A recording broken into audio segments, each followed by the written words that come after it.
নমস্কাৰ সকলোকে স্বাগতম জনাইছোঁ এটা নতুন ভিডিঅ'লৈ। যিহেতু SSC যিটো ৰিজাল্টৰ পিছত এতিয়া আপোনালোকৰ যিসকলে পাছ কৰিলে তেওঁলোকৰ ফিজিকেল টেষ্ট আছে। ফিজিকেল টেষ্টৰ বাবে আপোনালোকৰ যিহেতু ডকুমেণ্টছৰ দৰকাৰ হ'ব, কি ডকুমেণ্টছ লাগিব সম্পূৰ্ণ ভিডিঅ'টো চাওক। এই ভিডিঅ'টোতে সকলোখিনি আপোনালোকে গম পাব কি ডকুমেণ্টছ লাগিব। আৰু যিসকল এই চেনেলটো নতুনকৈ আহিছে তেওঁলোকে চেনেলটো ছাবস্ক্ৰাইব কৰি দিব আৰু আপোনালোকৰ লগৰ বন্ধু বান্ধৱীসকলকো ভিডিঅ'টো শ্বেয়াৰ কৰি দিব যাতে তেওঁলোকক উপকৃত হয় ভিডিঅ'টো চাই। SSC আপোনালোকে যিসকলে পাছ কৰিলে তেওঁলোকৰ যিহেতু এতিয়া আহি আছে ফিজিকেল টেষ্ট, বহুতে ৰানিং কৰি আছে, বহুতে ভালকৈ ৰানিং কৰি আছে। আজিকালিতো সকলোৱে তেনেকৈ ৰানিং কৰি আছে আৰু যিসকলে এতিয়াও কৰা নাই তেওঁলোকে ভালকৈ ৰানিং কৰক চাকৰিটো পাবলৈ। বহুতে বহুত কষ্ট কৰি আছে দেখি আছোঁ মই। গতিকে সকলোৱে কষ্ট কৰক অলপ, যিহেতু বেছিদিন নাই চাগে, অতি সোনকালেই আপোনালোকৰ ৰানিং হ'বই। এতিয়া আহিছোঁ আপোনালোকক কি ডকুমেণ্টছ লাগিব এই বিষয়ে কথা পাতিবলৈ। ৰানিং কৰিবৰ বাবে মাতাৰ বাবে যিহেতু এডমিট আহিব, এডমিটখন কালাৰ প্ৰিণ্ট কৰি ল'ব। তাৰপিছত আপোনালোকক লাগিব ID প্ৰুফত আপোনালোকৰ থাকিব ভোটাৰ ID, পান কাৰ্ড, আধাৰ কাৰ্ড, তাৰ ভিতৰত যিকোনো এটা লৈ যাব। আৰু তাৰপিছত আহিব আপোনালোকৰ এজ প্ৰুফৰ কাৰণে বাৰ্থ চাৰ্টিফিকেট আছে যদি বাৰ্থ চাৰ্টিফিকেট লৈ যাব, নহ'লে আধাৰ কাৰ্ড বা মেট্ৰিকৰ এডমিটখন লৈ যাব।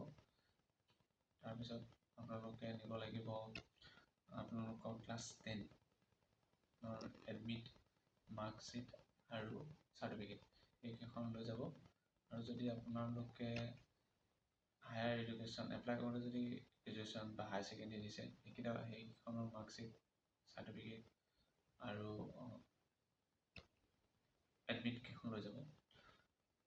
আৰু এতিয়া আহিলে আপোনালোকে যিহেতু বহুত OBC কাষ্ট বা ST কাষ্ট, SC কাষ্টত আছে বা EWS, তেওঁলোকৰ কাষ্ট চাৰ্টিফিকেট যিখিনি আছে সেইখিনি কাষ্ট চাৰ্টিফিকেট ষ্টেটৰ কাষ্ট চাৰ্টিফিকেট দি নহ'ব।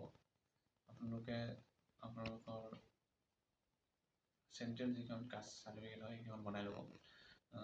এই কেনেধৰণে চেণ্ট্ৰেল কাষ্ট চাৰ্টিফিকেটসমূহ বনোৱা হয় এই বিষয়ে এটা ভিডিঅ' মই বাৰু বনাম আপোনালোকক।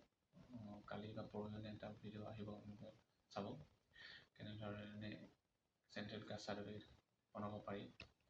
আৰু ইয়াৰ পিছত আপোনালোকে যিসকল OBC কেণ্ডিডেট তেওঁলোকে NCL খন বনাই ল'ব। NCL যাৰ লাগে তেওঁলোকে NCL খন বনাই ল'ব। NCL খন লাগিব, NCL খন বনাই ল'ব।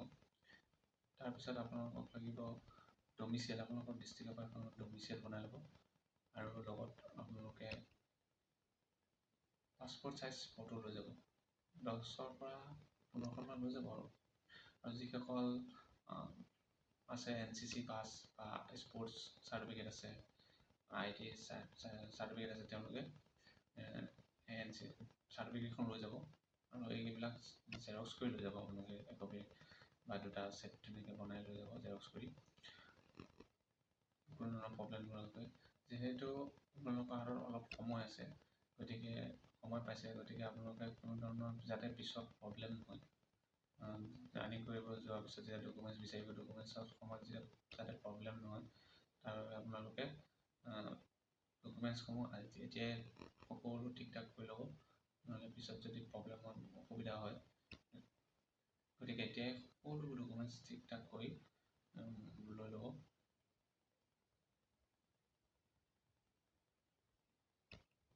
আৰু সকলোৱে ভালদৰে ৰানিং কৰক, টাইমবিলাক মেকআপ কৰক যাতে আপোনালোকে চাকৰিটো পায়। সেইদৰে ৰানিং কৰক। আজিলৈ ভিডিঅ'টো ইমানতে সমাপ্ত কৰিছোঁ। ধন্যবাদ।